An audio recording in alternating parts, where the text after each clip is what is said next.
Every time you obey in a relationship, you win the favor of the person that's relating with you. So Samuel is trained from a very young age to, one, hear the voice of the Lord, two, obey instruction. And that's how we read that. And the boy let none of his words fall to the ground. You will notice that the hedge in this scripture is a small one.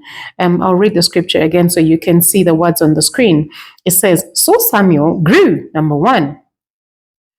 His body grew, and the Lord was with him. That's bullet number two.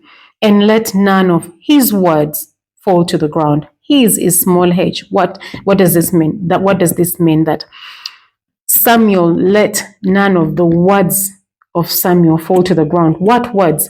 The words that the Lord gave to him, the prophecy that was given to him, like, look, Samuel, I'm going to make you big.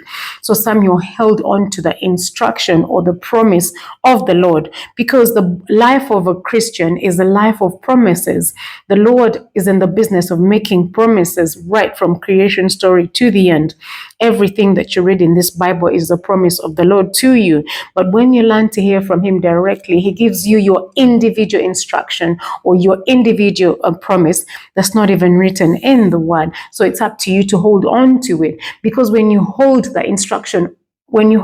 to the instruction of the Lord, then it births your ministry, because now you're a pipe. The Lord gives you his word and you give his word to the people. Samuel is the first prophet of Israel that we see that he is so good. He is so good to the T, because he lived a life of hearing from God and obeying. Because if you read the next verse, it says, verse 20 of 1 Samuel chapter 3, it says, and all Israel from Dan to Beersheba knew that Samuel had been established as a prophet of the Lord.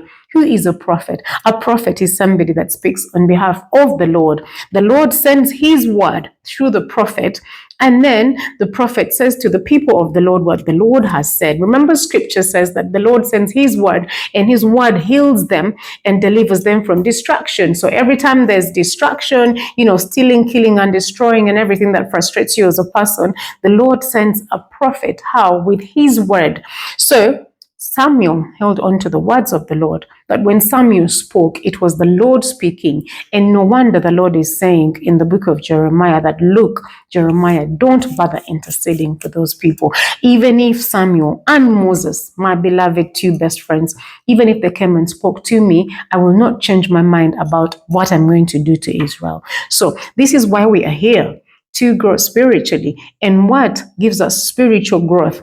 Being in the word.